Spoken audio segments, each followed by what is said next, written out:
방송에서 제공하는 투자 정보는 투자 판단에 대한 조언입니다. 방송에서 제공하는 주식의 가치, 가격 상승 및 가격 하락에 대해서는 방송사에서 보장하지 않습니다.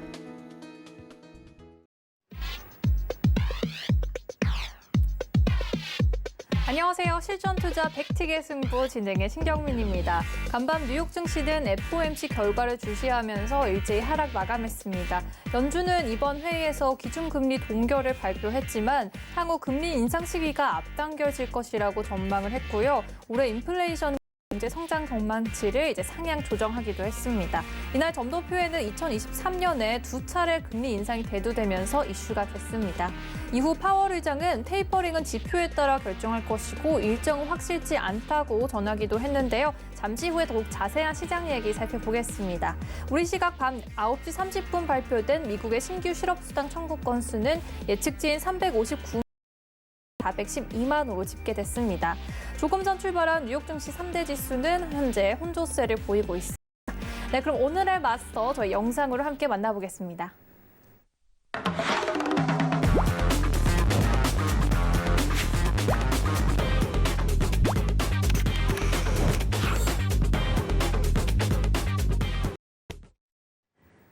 네, 목요일의 마스터 해왕 마스터님이십니다. 안녕하세요. 네, 어제 중요한 일정 이후로 또 오게 되셔서 너무 반가운데요. 인사 부탁드립니다. 네, 인사 먼저 드리고 시작을 하도록 하겠습니다. 네, 안녕하세요. 혜영입니다. 어제 사실 반응이 좀 나쁘지 않더라고요. 좋았습니다, 회원님. 네, 많은 분들이 많이 봐주신 것 같은데 네. 일단은 오늘 할 게 딱 정해져 있죠. 오늘 바로 이제 FOMC가 어떻게 결과 나왔는지 완전 해부 한번 들어가 보도록 이렇게 구석구석. 한번 오늘 제대로 한번 해부를 해보고 네. 여러분들 이게 무엇을 의미를 하는지 시장에 어떤 영향을 줄지 자세하게 한번 얘기를 할 거예요. 사실 이 부분은 좀 얘기를 하고 싶어요. 만약에 오늘 보고 이해가 좀 덜 가신다. 전일 영상을 한번 보고 다시 한번 보는 걸 좀 적극적으로 추천드리도록 하겠습니다. 자, 오늘 한번 해부 들어가 보도록 하겠습니다. 1시간 동안 잘 부탁드립니다.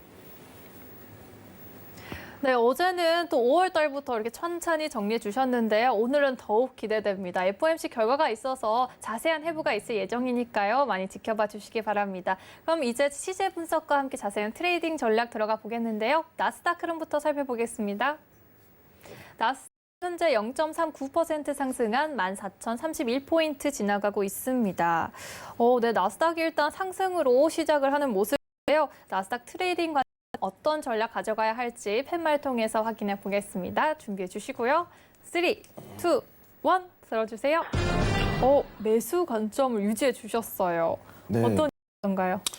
제가 사실 어제 14,010레벨에서 단타 위주 한 번만 보라고 좀 체크를 드렸었는데 네. 이제 미장 FOMC 이후에 좀 낙폭을 가리켰는데 지금 낙폭한 거를 다 메웠습니다. 현재 실시간으로. 지금 초강세가 나오고 있어요. 미증시가. 만약에 전일 시장이 완전한 방향성을 가리켰다면 어떻게 됐겠어요? 지금도 계속 하락을 가고 있겠죠. 그게 아니라는 반증이에요. 사실상. 미증시는 신고점을 갱신할 가능성이 굉장히 높습니다. 여러분들. 나스닥 지수 최고점이죠. 역사상 최고점이죠. 나스닥 지수가.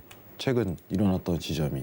지금 보시는 이제 15일 날 14,155.25포인트가 지금 나스닥 선물 지수 최고점인데 지금 채널 파동을 한번 체크를 해보면은 여러분들 보이시죠? 지지 구간입니다. 이 지지에 대한 달이 들어서지 않을 가능성이 굉장히 높아요. 앞으로 이 구조로 계속적으로 월말까지 들어설 가능성이 굉장히 높다. 6월 말까지요? 네, 이렇게 평가를 좀 드리도록 할게요. 여러분들. 자, 오늘 포인트부터 간단하게 설명을 하면 포인트 공략은요. 60분봉에 대한 지지점으로 봐야 돼요. 지금 급 슈팅이 나왔기 때문에 지금 포지션에 대한 트레이딩이 없으신 분들까지 대기를 좀 하셔야 되고 한 번에 대한 눌림폭을 대기하는 구간이에요. 그 포인트는 13,950포인트 매수, 13,950포인트입니다. 여기 구간에서 매수를 봐야 돼요. 지금 여기 보시면은 지금 실시간 차트가요. 급 슈팅이 나와가지고 상단 레벨링에 있죠. 이럴 때 눌림폭에 대한 대기 구간이 필요해요.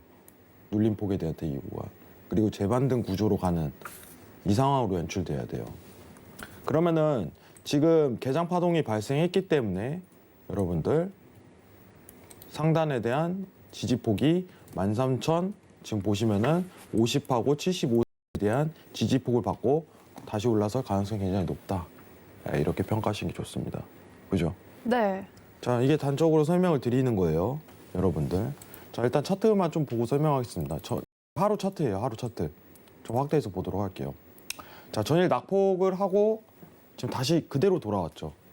현 실시간. 그죠? 만약에 어제 시황이 정말 영향력이 있고 계속적으로 간다면은 그럼 계속 내려갔겠죠. 계속 내려갔겠죠. 근데 어떤 내용이 나왔길래 이게 하이라이트고 왜 좀 더 추가적으로 상승할 수 있는지 집중 해부를 해봐야겠죠. 사실 여러분들 어제 시황은 FOMC 회의는 그렇게 중요하지가 않았어요. 이게 사실 팩트예요, 여러분들. 팩트예요. 정말 어떻게 보면은 FOMC 회의치곤 유동성이 작았다라고 평가할 정도고, 그죠? 증시가 움직인 진폭이. 다만 이제 최근 들어서 이제 출구 전에 대한 시기다 보니까 FOMC 회의가 앞으로는 좀 중요해질 거다. 어제 FOMC에 대한 신뢰도가 점점 높아지고 있다라고 평가를 했었죠. 그렇기 때문에 앞으로도 굉장히 FOMC 회의는 굉장히 중요할 거지만은 사전에 어떤 시장 반응이 좀 많이 일어날 거다. 이렇게 좀 보고 있습니다. 자, 여러분들 지금 보시면은 제가 오늘부터 지금 앞으로 왜 이 채널링에 대한 상승 구조로 올라가는지 설명을 할 거예요. 여러분들. 왜 여기 계속적으로 올라갈 수 있을까? 이게 중요한 겁니다. 왜 계속 좀 더 월말까지는 상승 랠리를 좀 탈 수 있을까? 회의 내용을 보면서 점검을 해보도록 할게요. 여러분들. 좀 어떻게 보면 쉽게 설명을 드려야 되는데 최대한 쉽게 한번 설명을 드리려고 노력을 해보겠습니다. 여러분들. 자, 화면 전환 한 번만 부탁드립니다. 잠시만요. 네, 일단 13,950포인트 짚어주셨고요. 눌림폭 이후 재반등한다고 알려주셨는데요. 자세하게 분석해 주신다고 하셨으니까요. 앞으로 더 귀 기울여 보시기 바랍니다. 네. 네, 어떤 내용이 준비되셨나요? 네, 이제 화면 한번 보면서 좀 얘기를 해보도록 하겠습니다. 자, 6월 FOMC의 시사점입니다. 사실 어제 나온 내용이 요약을 하자면은 네. 단순 점도표 수정. 어제 얘기를 했었죠. 점도표 수정과 더불어서 이제 물가 상승 전망치에 대한 상향 조정. 이 두 가지로 딱 눈에 띕니다. 어제 말씀해 주신 내용이 정확하게 네. 들어맞았어요. 자, 일단은 어제 얘기했던 게 긴축은 없다. 지금 당장 긴축은 없다. 이 부분과 점도표 수정이 이루어지고, 그리고 두 번째가 뭐예요? 여러분들 시장에 대한 어떤 아직 한 번 더라는 확인 문구가 나올 가능성이 높다. 이렇게 평가를 해야 돼요. 자, 여러분들 FOMC 잠깐 정리를 해보도록 합시다. 네. 기억을 해봐야 돼요. 자, FOMC 회의는요 1년에 8번 열립니다. 8번.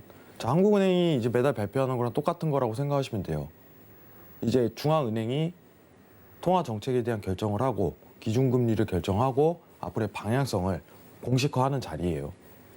아시겠죠? 근데 이 공식화를 서두르지 않아요. 항상 미리 이렇게 재료를 던집니다.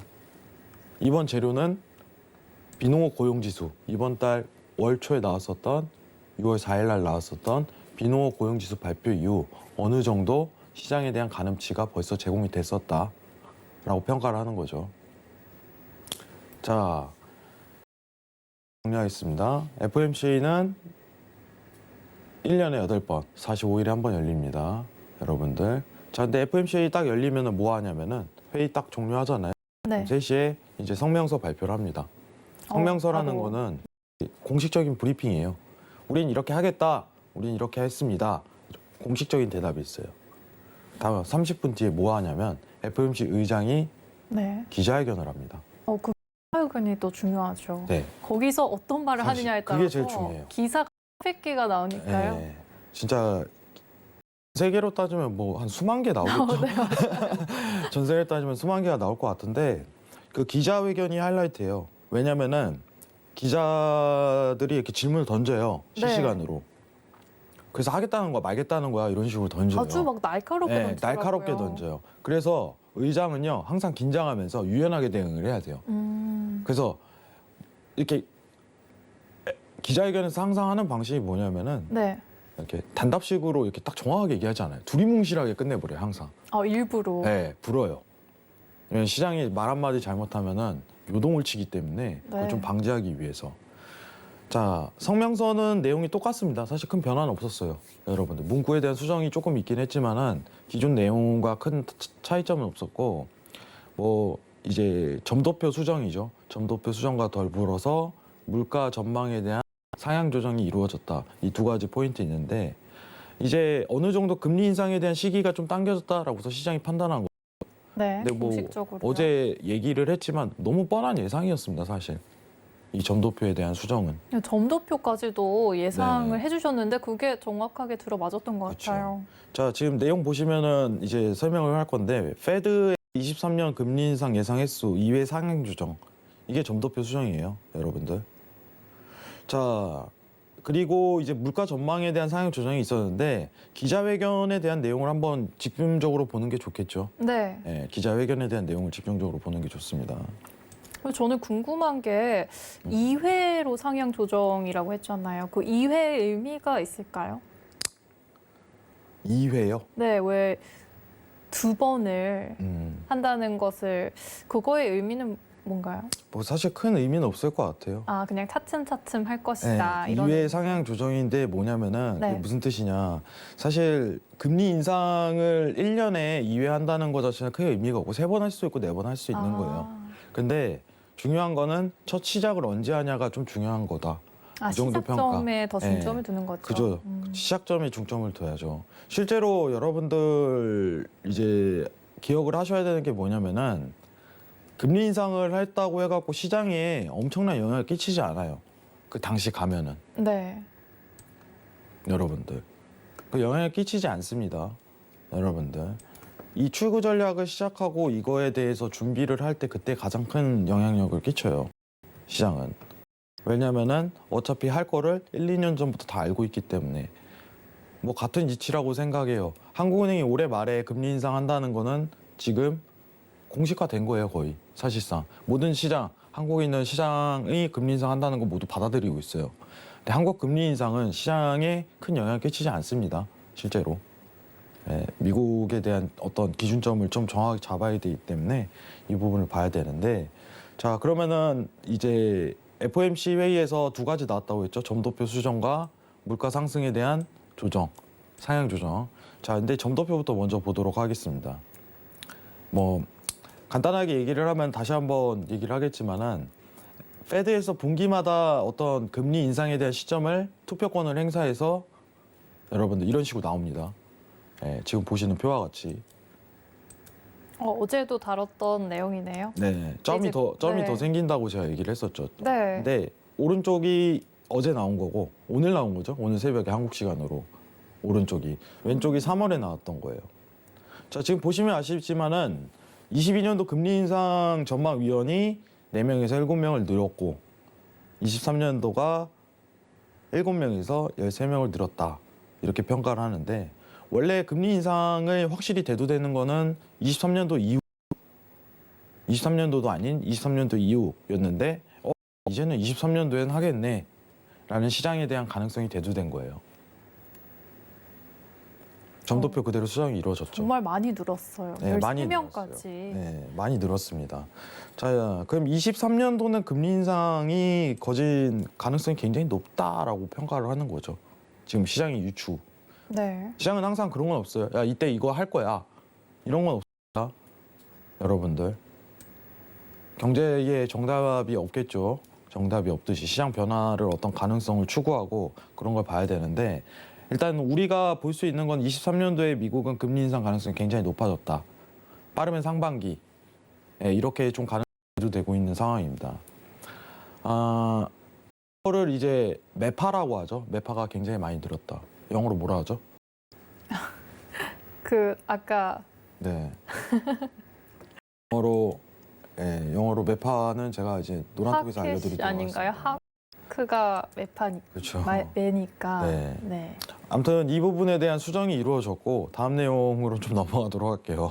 네. 자, 일단은 테이퍼링 논의 여부를 좀 보도록 할게요. 사실 이게 공식화가 굉장히 중요한 거죠. 공식화가. 공식화라는 건 뭐냐면은 파월 입에서 직접적으로 언급이 나와야 돼요. 만약에 파월 입에서 어제 전일 이거 가능성을 좀 높이 평가하고 있어라고라도 얘기 잠깐 나왔다면 오늘도 나왔을 거예요. 오늘. 반전이. 네. 근데 정확하게 전일 추가적인 개선이라는 테이퍼링 조건이 충족되지 않았다라는 점을 명확하게 얘기했습니다. 진정시키는 그런 쪽으로 다시 가는 거네요. 그렇죠. 좀 안정시키는 거죠. 시장은 모두 알고 있어요. 네. 할 거라는 걸 알고 있지만 안정을 시키는 거예요. 명확하게 얘기하면서 나는 어떠한 오늘 시장에서 제가 파월이에요. 오늘 FOMC 기자회견에서 어떠한 가능성도 내보내고 싶지 않아. 왜냐면은 말 한마디 잘못하면 시장이 요동칠 거 알기 때문에. 근데 네. 시장은 모두 알고 있어요. 그럼 파월 의장은 비둘기파에 가깝다고 보여지나요? 아니요. 근데 비둘기파, 매파라는 게 지금 사실 크게 의미가 없을 것 같아요. 저는 그렇게 생각을 합니다. 점도표상 어떻게 보면 비둘기 매파에 대한 부분은 조금 있겠지만은 네. 사실 지금 물가 상승률과 고용 회복이 당연스럽게 너무 들어갈 거를 시장은 알고 있기 때문에 너무 당연하게 들어갈 걸 알고 있어요.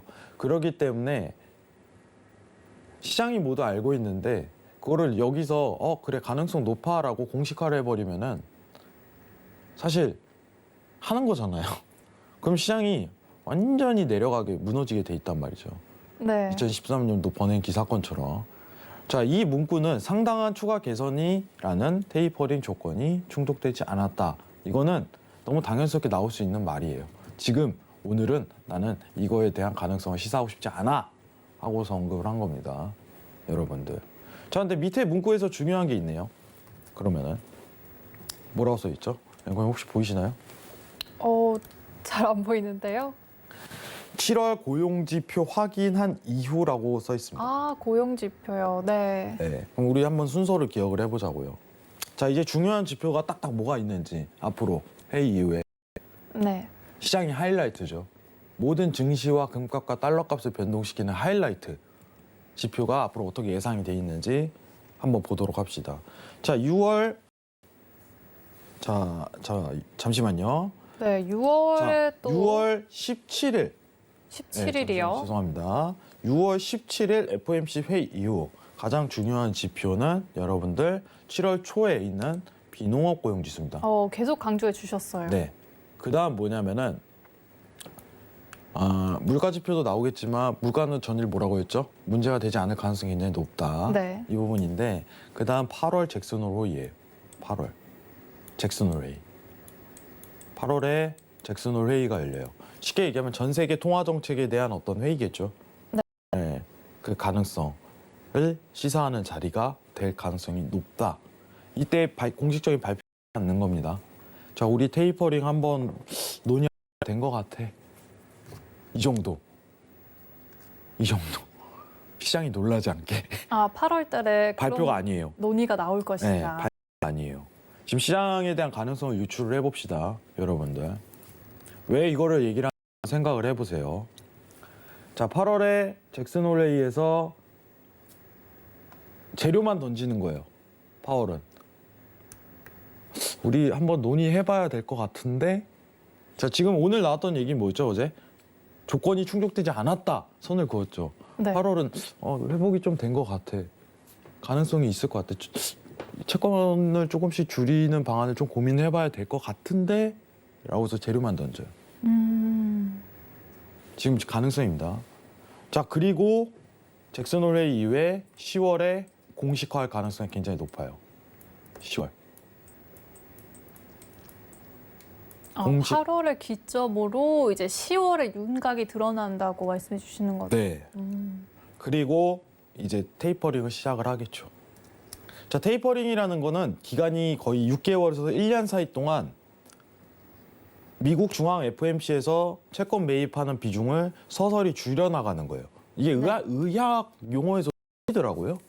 아, 제가 테이퍼링을 테이퍼링이라는 거. 적으로 아니 이제 어떤 약품에 대한 처방을 할 때 아. 약을 조금씩 서서히 줄여나가는 거죠. 이게 6개월 정도로.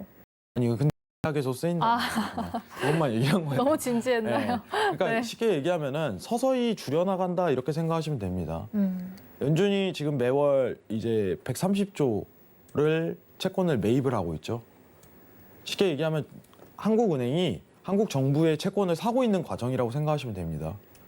미국 중앙은행이 미 정부에 대한 채권을 사고 있습니다. 여러분들. 그 금융기관에 이제 어떤 부동산 채권이라든가 이것도 플러스 해갖고 사고 있는 과정이고 이거를 서서히 줄여나가는 발표를 재료를 8월에 던지고 10월에 할 가능성이 높다 이거예요. 네. 그죠? 자. 많은 분들이 그 시기를 궁금해하고 계셨는데 오늘 또 예상해 주셨습니다. 10월이 중요한 기점일 거다. 지금 이 질문 굉장히 중요해요. 이 질문. 10월이 굉장히 중요해질 거다? 아닙니다. 그건 아닌가요? 네. 이게 선제적 판단이 들어가 버려야 돼요. 시장은요, 먼저 반영해요. 항상. 이미 10월 전에. 8월 전에. 8월 전이요. 제가 얘기하죠. 네. 그래서 언제 시장은 먼저 변화를 고용지표입니다. 이해하시겠죠, 여러분들? 자, 고용지표가 7월에 60만 명이 예상이 돼 있는데 80만 명에 대한 수치값이 나왔다고 가정을 한번 해볼게요. 네. 그럼 시장 전체는요, 8월에 잭슨 홀 회의에서 테이퍼링에 대한 가능성 언급할 걸 모두가 알고 있는 상황이 돼버려요. 그게 현실화되는 거죠. 네. 요 7월에 움직일까요? 8월에 움직일까요? 7월에 움직이겠네요. 그죠? 8월 가서 야 오늘 이거 하나? 공식화 하나? 각종 언론은 떨어지겠지만 네. 이미 7월에 반영이 됐다. 시장은 먼저 움직인다는 거예요. 이거 굉장히 중요합니다, 여러분들. 우리 그때 가서 잭슨 홀 회의 오늘 잭슨 홀 회의 굉장히 중요하지 하면서 네. 외신 기사 보면서 생방 네. 보면서 여러분들 오늘 잭슨 홀에서 과연 이걸 재료를 던질까? 이미 7월 고용지표, 8월 초 고용지표 거기서 가능성이 돼도 될 거예요. 어느 정도. 그리고 8월에 던지겠죠. 그리고 10월에 시작하는 거. 시장이 먼저 선반영이 들어갈 가능성이 굉장히 높다고 평가하시는 게 좋아요. 그래서 저는 일단은 6월 말까지 상승은 이루어질 가능성이 굉장히 높다고 평가를 하는 거고 7월 고용지표 이후에 만약에 하회치가 또 나온다면은 한 달 더 상승. 이렇게 봐야 돼요. 생명 연장이네요. 네, 생명 연장이죠. 네. 이해하시겠죠? 시청자분들 이해하실 거라고 생각을 합니다. 그래서 제가요. 자, 지금 이거는 무의미해요. 왜냐하면 고용지표에 대한 발표값에 따라 시장에 대한 변동은 이루어질 거니까. 그죠? 그러면은 제가 이렇게 얘기할 수 있잖아요. 여러분들, 여러분들, 8월까지는 상승합니다. 이게 아니라 고용지표에 대한 결과값이 앞으로 증시의 방향성을 가른다. 이렇게 정확하게 평가를 할 줄 알아야 돼요. 시장은 모두가 알고 있어요. 여러분들 이번 FOMC에 대한 결과를 어떻게 알았을까요? 제가. 비농업 고용지수 발표로. 그죠. 하회치가 떴으니까. 네. 테이퍼링은 안 된다. 다만 어떤 회복세는 정확히 보이기 때문에 점도표 수정은 이루어질 수밖에 없어. 이거였죠. 이거는 그렇죠. 여러분들 회의 전에 다 알 수 있는 내용이에요. 모르면은 제가 이제 노란톡에서 설명을 항상 드리는데 어차피 이렇게 나올 겁니다. 라고서. 근데 다만 제가 모르는 부분은 뭐냐면 고용지표가 어떻게 뜰까 이건 몰라요. 알 수가 없습니다.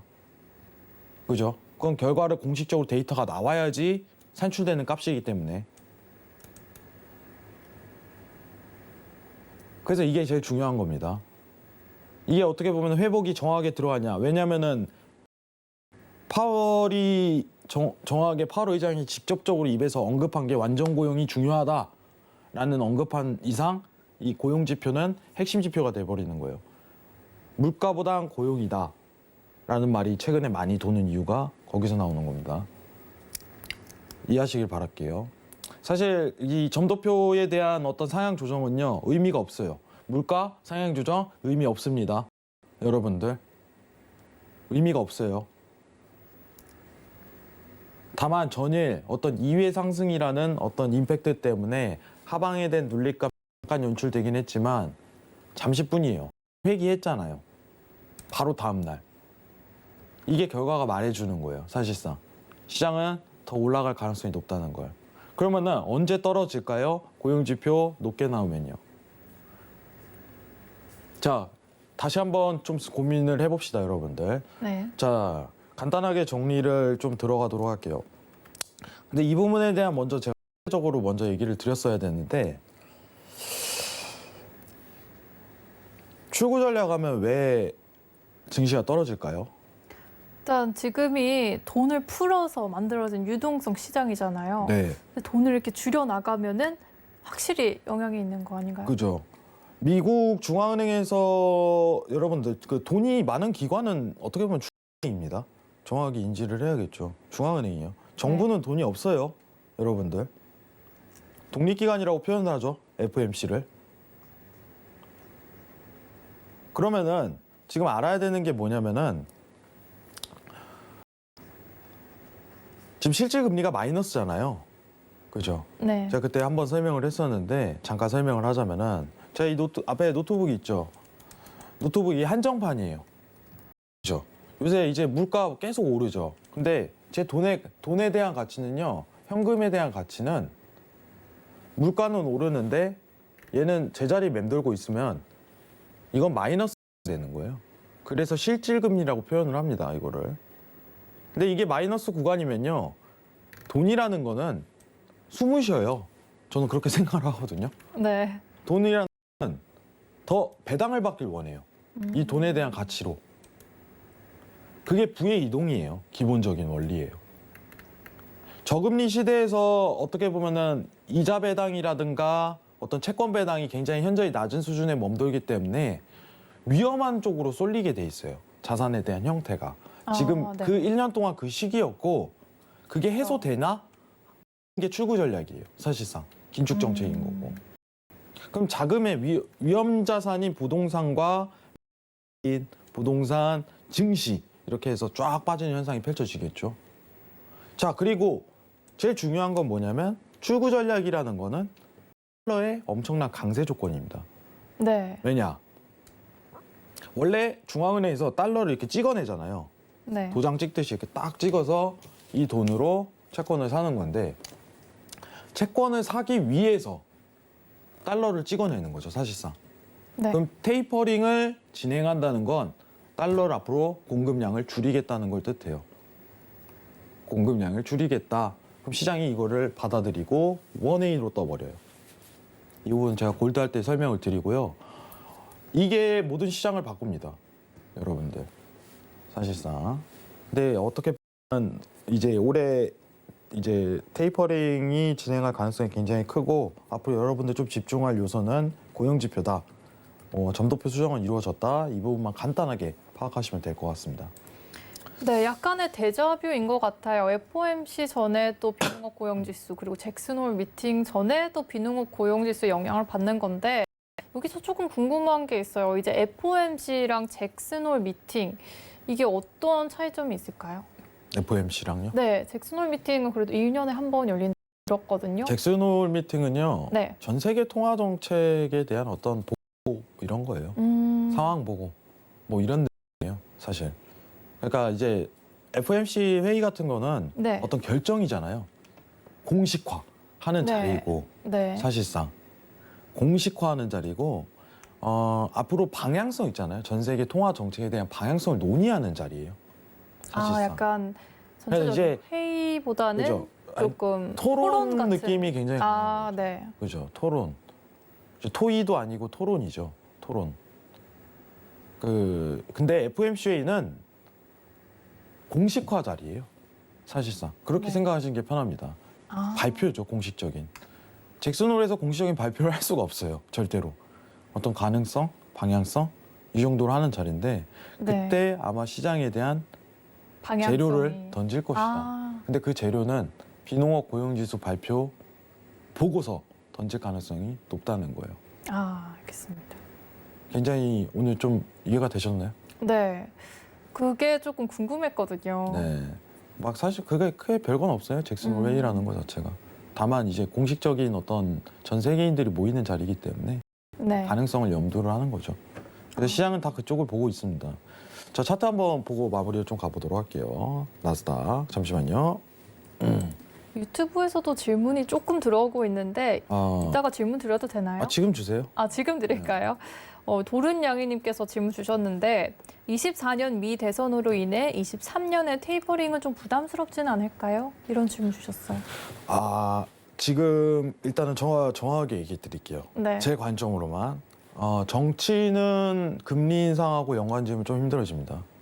왜? 왜냐면요. 경기 회복 국면이기 때문에 지금 네. 안 하면은 하이퍼 인플레이션이 뜰 가능성이 높아요. 그럼 안 되죠. 그럼 안 돼요. 네. 여러분들 하이퍼 인플레이션 뜨면 진짜 정말 힘들어집니다. 하이퍼 나라가. 인플레이션 한 번만 더 설명해 주세요. 물가가 진짜 네. 그냥 화폐 가치가 없어지는 거죠, 사실상. 네. 자, 돈이 있고 이거 좀 애매하네요. 네, 그냥 하겠습니다. 네. 돈이 있고 물건이 있어. 하이퍼 인플레이션이니까 이게 쫙 치고 나니까 이 화폐 가치가 없어지는 거예요, 사실상. 음. 이 제대로 된 예시가 베네수엘라죠. 네. 베네수엘라 실제 어떤 느낌이냐면은 그 실제로 거기 파견을 어떤 상황인지 나가신 분이 몰고 주유소로 갔는데 네. 기름을 만땅 채워주세요 그러니까 저 지금 현금이 없는데요. 받지도 않아요. 생필품 그러니까 칫솔 하나 딱 건네주고 가세요 이러더라고요. 하이퍼 인플레이션이 그게 하이퍼 바로 인플레이션. 이해됐습니다. 네, 네. 이 정도예요. 비누 하나만 줘도 기름을 만땅 채워줘요. 기름은 많은데 돈은 필요 없는 거야. 돈의 가치가 아주 하락한 그런 그렇죠. 모습이네요. 그런 상황을 위해서는 네. 정치랑 어떤 연동을 지으면 안 되는 거예요. 경제 상황에 회복 국면이 들어가면은 회복에 맞게끔 통화 정책에 대한 변화도 이루어져야 되는 게 경제 수준입니다. 너무 당연한 수순이에요. 금리 인상을 할 때는 제대로 해주고 돈이 걸린 거기 때문에 그리고 이제 정권이랑 조금 연결을 짓기는 힘든 거는 어떻게 보면은 페드라는 기관은요 이렇게 표현돼요. 독립기관이다라고 표현합니다. 뭐 물론 이제 미국 대통령이 어떤 최종적으로 서명을 하긴 하지만은 네. 중앙은행에 대한 어떤 의장이라든가 그런 부분 서명을 하긴 하지만 네. 연관성은 짚지만 지명할 때 다만 페드에서 투표를 통해서 정확하게 금리 인상을 할지 정하는 거지 미 정부에 대한 민주당, 공화당이 개입할 수 있는 여지는 없다고 보시면 돼요. 그만큼 힘이 막다는. 오히려 이제 트럼프 정권 할 때 이제 파월이 이런 말도 꺼낸 적이 있었죠. 쟤는 좀 이상한 애다. 미국은 셉니다. 네, 실제로. 정신이 나갔나 보다, 트럼프가. 그 정도로 영향을 안 받을 수 근데 있다는 트럼프가 좀 정신 나간 자신감이네요. 소리는 했었어요. 뭐였냐면 마이너스 금리를 도입해야 된다라고서 이상한 얘기를 해가지고 네. 마이너스 금리는 여러분들 좀 어려운 표현인데 제로 금리보다 마이너스 금리. 그죠. 이거는 이제 우리가 이제 어떤 금리 대출을 할 때 더 받고 빌리는 게 아니라 그런 개념이 아니라 중앙은행과 이제 시중은행에 대한 예치금 차이인데 네. 그건 좀 굉장히 어려운 표현입니다. 제가 이건 나중에 시간 되면 좀 표현을 하는데 네. 중요한 거는 어쨌든 간에 정치권에 대한 부분과 연결을 짓는다면은 여러분들 경제는 마비가 옵니다. 저는 그렇게 생각을 해요.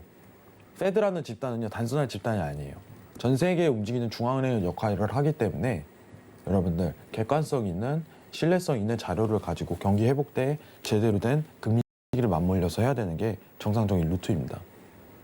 이상입니다. 이 정도면 됐을까요? 네, 한 번에 아주 자세하게 설명을 해주셨어요.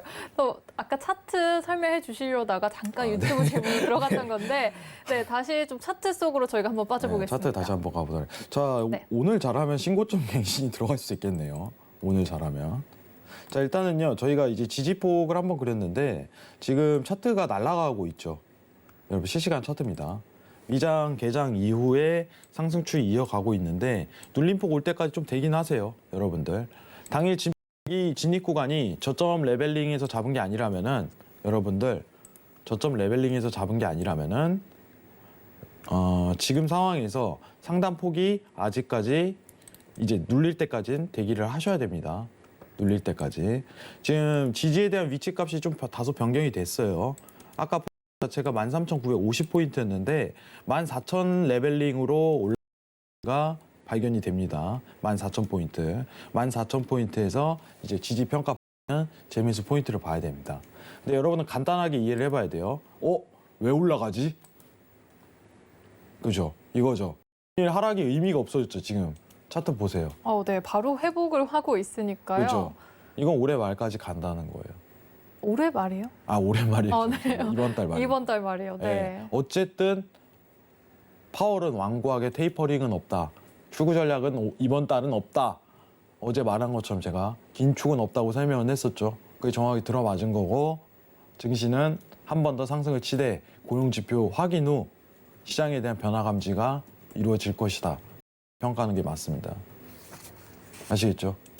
자, 여러분들 참 재밌는 것 같아요. 차트도 보고 저는 이게 차트가 좀 예술 같아요. 요새 보면은 예술 안 그런가요? 비유가 너무 재밌네요. 예술 같아요. 이게 차트를 보고 이렇게 막 살아나는 거에 대해서 비유해 주신 거죠. 그죠. 이제 여러분들이 세력 이러잖아요. 세력이라는 거 자체가요. 사실요. 정확한 객관적인 시각이에요. 그죠. 이게 시사하는 건 뭐지? 그죠. 이걸 이해할 줄 알아야 돼요, 여러분들. 제가 많은 앞으로 도움을 드리도록 할 건데 저는 여러분들 다시 한번 언급드리지만 제가 맨날 하는 얘기인데 여러분 저는 해왕은요 머리가 좋지가 않아요. 노력합니다. 근데 매일 체크하고 그 습관을 들이셔야 돼요. 저는 머리가 좋다고 생각한 적이 한 번도 없습니다. 경제는 어떻게 보면 정답이 있다고 생각을 해버리는 순간 겸손해야 돼요. 시장은 항상 이런 말 있잖아요. 다 안다고 생각하는 순간 된통 당해요. 혹시 어떤 영화에서 나온 말인가요? 그거는 제가 아끼도록 하겠습니다. 알겠습니다. 말을 아끼도록 하고요. 아무튼 추가적인 상승에 대한 포인트 오늘 이루어질 가능성이 굉장히 높다. 이 부분 체크하시고 왜 상승하는지 이해되셨길 바래요. 아시겠죠? 이 부분만 좀 집중하시기 바랍니다. 이상입니다. 네, 일단은 미 증시 신고점 갱신할 가능성이 높다고 차트 통해서 분석을 해주셨고요. 여기에서 틈새 질문 잠깐 들어가 봐도 될까요? 유튜브에.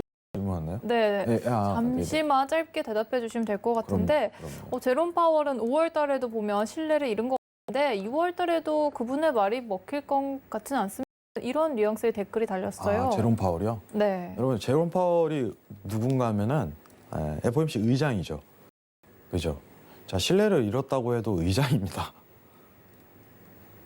저는 오히려 신뢰를 잃었다고 평가를 한다면은 여러분들 지금 신뢰도가 오히려 올라가고 있다라고 평가를 하는 것 같아요. 그런가요?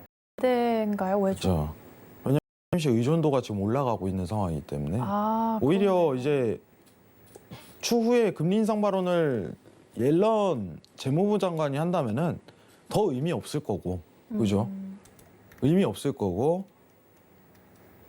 오히려 지금 신뢰도가 올라가는 상황이죠. 의존도가 커지니까 점점 FOMC에 대해서. 그렇죠. 그러면은 신뢰도라는 것 자체도 올라가게 돼 있다고 생각을 해요. 우리 말 한마디 자체가 굉장히 중요한 시기라고 생각을 하고, 저는 어제 파월 의장이 엄청난 대응을 잘했다고 생각을 해요. 못을 박았잖아요. 다 알고 있지만 못을 박았어요. 네. 다 알고 있지만 못을 박았습니다. 왜 그랬겠어요? 시장에 막기 위해서 이렇게 평가할 수 있을 것 같은데 뭐 중요한 거는 여러분들 어쨌든 시장은 놀라지 않게 서서히 회의를 다가가고 있는데 FOMC 의장은 의장입니다. 앞으로도 이 부분 관련해 갖고 계속적으로 영향력을 펼칠 가능성은 높다고 생각을 해요. 영향 많이 끼칠 거예요. 여러분들 이상입니다. 도움 됐나요? 네. 아주 바로 자세한 답변이 이뤄졌습니다. 제롬 파월이 일단 의장이기 때문에 아직 신뢰력 잃지 않았고요. 점점 시장이 의지하는 모습도 보이고 있다고 정리를 해주셨습니다. 그럼 저희 오늘 나스닥도 살펴봤으니까요. 골드도 한번 짚어보고 가겠습니다. 골드 시세 확인해 보시죠. 골드는 현재 4.29% 하락한 1,781포인트 지나가고 있습니다. 말씀해 주신 것처럼 골드는 이제 또 하락세에 접어들었어요, 왓슨님. 골드에 대한 영향력을 봐야 되는데 일단 업앤다운을 한번 한번 해야겠죠. 준비해 볼까요? 네, 골드에 대한 뷰 준비해 주시고요. 3, 2, 1. 관망을 들어주셨어요. 해왕님이 관망 들어주신 건 오랜만에 보는데요. 제가 옛날에 사실 관망 메뉴였는데 아, 그래요? 하도 많이 가지고 욕을 너무 많이 먹었어요. 이번에는 또 왜 관망으로 오셨을까요? 아, 너무 많이 눌렸어요. 아, 지금은 많이 이제 눌렸어요. 미장개장에 대한 네. 포인트보다 지금 만약에 매도 포인트는 한번 볼 수 있을 것 같은데 매도 포인트요.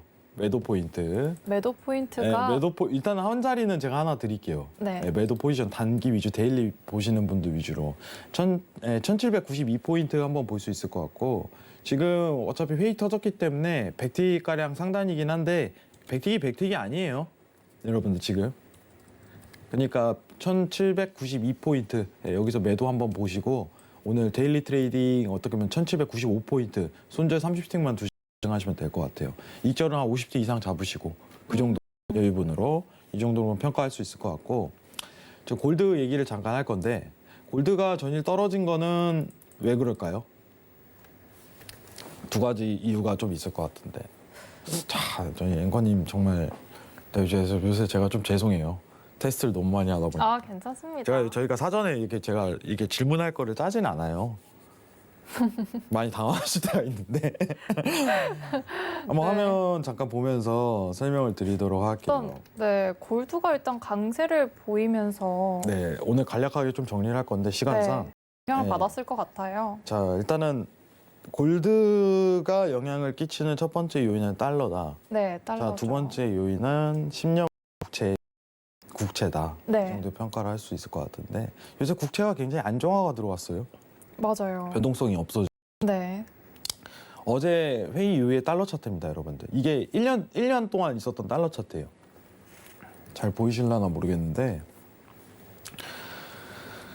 자, 그러면은 달러에 대한 움직임 변동폭을 알아야지 골드에 대한 방향성을 포착할 수 있다라는 결과값이 떨어지겠죠. 맞나요? 국채에 대한 안정화가 들어가는 거는 국채 발행량에 대한 줄어들겠거니와 네. 왜냐면은 사실 인프라 법안 관련해서 축소가 좀 들어갔잖아요. 네. 최근에.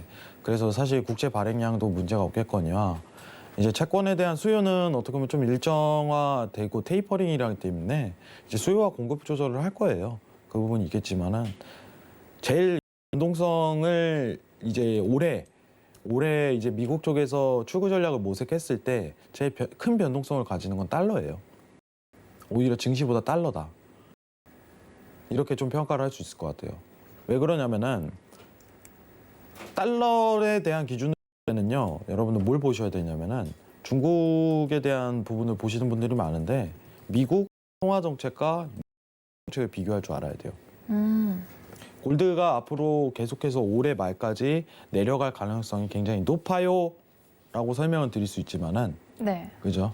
그 이유는 근거는 달러에 대한 상방이 나올 가능성이 높다라고서 평가하는 게 좋을 것 같아요. 그럼 지금 차트에서 네. 보시면요. 올해 자 지금 저항에 대한 레벨이긴 하지만요. 어떻게 나오냐면은 이렇게 슈팅이 나와버려요.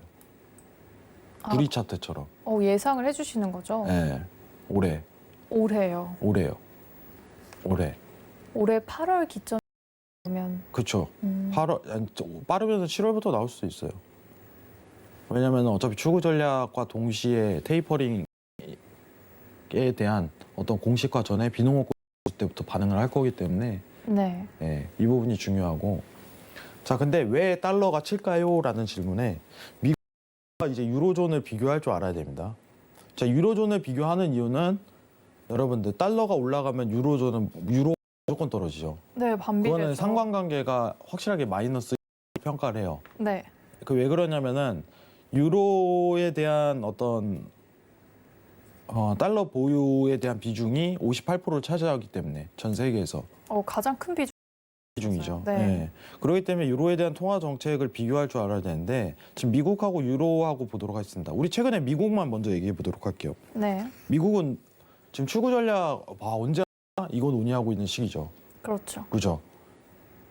그러면은 달러에 대한 공급량을 축소할 가능성이 높이 대두되는 시점이다라고 평가를 단적으로 할 수 있을 것 같아요. 네, 근데 유로존은 이렇게 나오네요. 라가르드 22 중앙은행 총재가 네, 유럽 중앙은행 총재가 통화 긴축 정책 개시는 시기상조라고 직접적으로 언급했습니다. 유로존은 굉장히 힘들어요, 여러분들. 정말 힘듭니다. 정말 왜 지금 유로 2020 여시는 거 아시죠? 네. 그것 때문에 좀 난리 나긴 했는데 경기는 정말 좋아요. 그래도 미국은 좀 왜 이렇게 갔는지 회복하고 있는데 유럽은 왜 그런 거죠? 그러니까 이제 왜냐면은 사실 이제 수출 이제 유로존의 원탑은 독일이거든요, 사실 지금 네. 현재 독일이 가장 수출에 기여를 많이 하고 이런 부분이 있는데 영국은 사실 이제 나가는 분위 나갔고 확실하게 네. 분위기가 나갔고 이탈이 앞으로도 계속적으로 이루어질 가능성이 굉장히 높은 이유는 원래 유로존이라는 거는 미국하고 대항하기 위해서 만든 집단이거든요. 네. 근데 이게 역사가 말해주는 것 같아요. 그렇죠. 아시죠? 유로 내에서 얼마나 많이 싸웠는지 자기네들끼리. 근데 단합이 잘 안 돼요. 단합이. 어떻게 보면은 지금 오펙하고 같은 구조긴 한데 지금 유로존에 대한 회복은요. 제가 봐도 평가가 어떻게 보면 그렇게 썩 좋지는 않습니다. 22에 대한 통화 정책에 대한 과정을 본다면은 22는 실질적으로 갈 때까지 간 통화 정책을 다 썼어요. 아, 이미 지금 미국이 차츰차츰 하고 있는 거를 다 미국은 한 진행해버렸죠. 3분의 1 썼다 이 정도 평가를 하면 네. 22는 100% 다 쓴 상황이에요. 그럼 어떻게? 100% 다 쓴 상황에서 코로나 발생했어요. 아우. 그러니까 PPP라는 이상한 걸 만들어가지고 그냥 만든 거예요. 이미 갖고 뭐 할 게 있는 없으니까 카드를 다 써버렸네. 뭐라도 찍어내야 되니까 PPP라고 대출 프로그램 만들어가지고 네. 어거지로라도 했는데 네. 그 정도로 상황이 안 좋아요. 근데 문제는 뭐냐면 네. 얘네는 출구 전략을 나설 수가 없는 시기다. 이게 가장 중요한 요소죠. 달러 상승을 기여할 수 있는 게. 네. 유로존이 만약에 동시에 미국과 어떻게 보면 출구 전략을 모색을 한다면은 네. 사실 정말 박스권에 맴돌 가능성이 높겠지만 얘네는 가만히 있어서 계속 유로화에 대한 공급을 찍어내는데 네. 미국은 공급량을 축소시키는 채권 매입 축소 테이퍼링 전략을 꺼내낼 거란 말이죠. 그러면 달러는 초강세가 나올 수밖에 없어요. 그 상황에서 그러면 골드가 더 치고 올라가냐? 아니라는 거예요.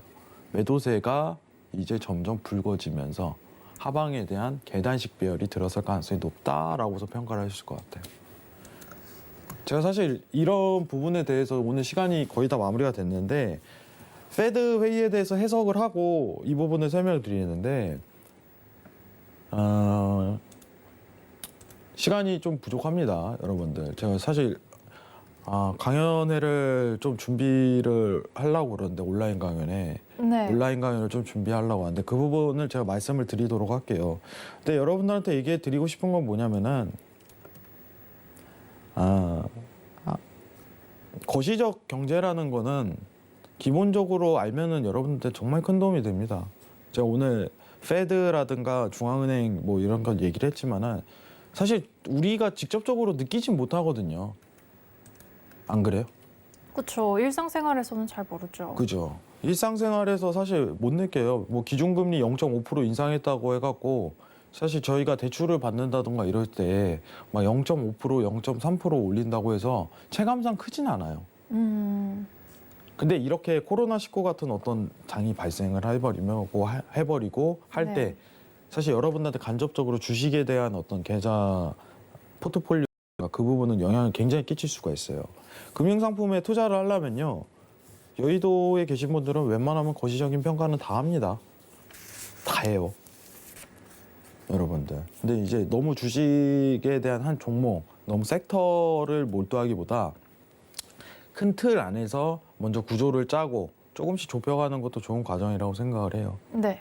네. 여러분들 이게 앞으로 저희가 이제 백티 승부 계속해서 방송을 하겠지만은 여러분들 앞으로 큰 도움이 되기를 바라도록 하고 자세한 거는 제가 오늘 마지막인데 달러 관련해서 오늘 말씀을 많이 못 드렸어요. 내일 제가 노란톡에서 이 달러 관련해서 과거 있었던 상황이라든가 금값이 왜 계단식 배열로 하방으로 들어갈 수 있는지 여기 밑에 하단 보이시죠? 네, 여기서 다 설명드리도록 하겠습니다.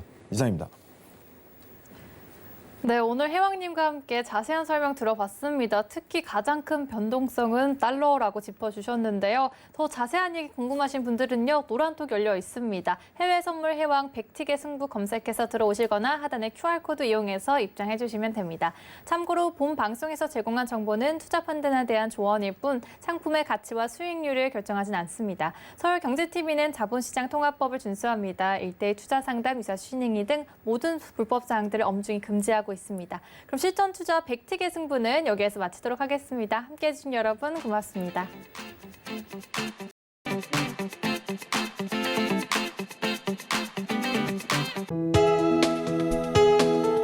본 방송에서 제공하는 투자 정보는 투자 판단에 대한 조언입니다. 방송에서 제공하는 주식의 가치, 가격 상승 및 가격 하락에 대해서는 방송사에서 보장하지 않습니다.